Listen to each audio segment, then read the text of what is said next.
Lesson 2। আজকে আমরা আলোচনা করব গ্রামার, যার বাংলা অর্থ ব্যাকরণ।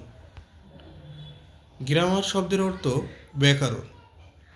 কোনো ভাষা শুদ্ধরূপে বলে বা লিখে মনের ভাব প্রকাশ করতে হলে সে ভাষার নিয়মকানুন রীতিনীতি ভালোভাবে জানতে হবে।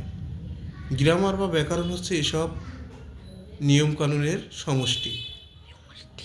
গ্রামার হচ্ছে কোনো ভাষা বিশ্লেষণ করে পাওয়া কিছু সুনির্দিষ্ট নিয়মের সমষ্টি, যা জানলে ওই ভাষা সঠিকভাবে বলা, পড়া ও লেখা যায়। হোয়াট ইজ গ্রামার বা ব্যাকরণ কাকে বলে? যে নিয়মকানুন অনুসরণ করে ভাষা শুদ্ধরূপে বলতে, পড়তে ও লিখতে পারা যায় তাকে ওই ভাষার গ্রামার বা ব্যাকরণ বলে।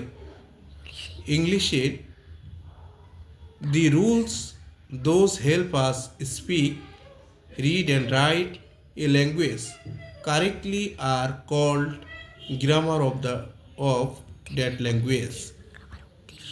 গ্রামারের উদ্দেশ্যটা কি?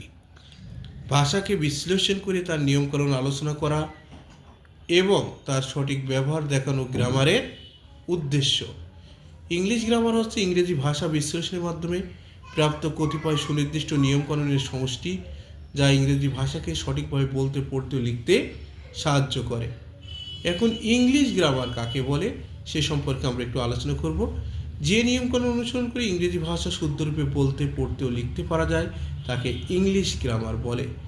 ইংলিশে the rules those help us speak, read, write the English language correctly are called English grammar. এখন আলোচনা করব আমরা ইংলিশ গ্রামারের কয়টি অংশ কি কি। ইংলিশ গ্রামারের মোট 5টি অংশ, যথা অর্থোগ্রাফি অর্থাৎ বর্ণ প্রকরণ, ইটিমোলজি অর্থাৎ পদ প্রকরণ, 3 নম্বরে সিনট্যাক্স বাক্য প্রকরণ, 4 নম্বর হচ্ছে পাংচুয়েশন বিরাম চিহ্ন প্রকরণ এবং প্রোসোডি ছন্দ প্রকরণ।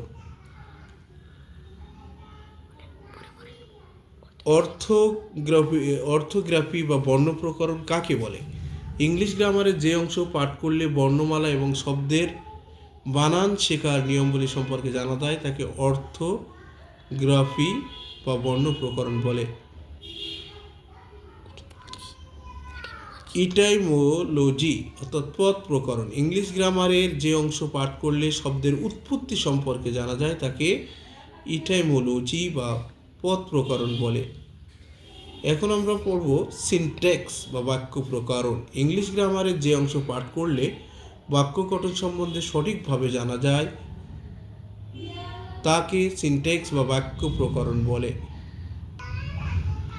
সুপ্রিয় বন্ধুরা, এখন আমরা পাংচুয়েশন বা বিরাম চিহ্ন প্রকরণ সম্পর্কে জানব। ইংলিশ গ্রামারের যে অংশ পাঠ করলে বাক্যে বিরাম চিহ্ন সঠিকভাবে ব্যবহার করা যায় তাকে পাংচুয়েশন বা বিরাম চিহ্ন প্রকরণ বলে।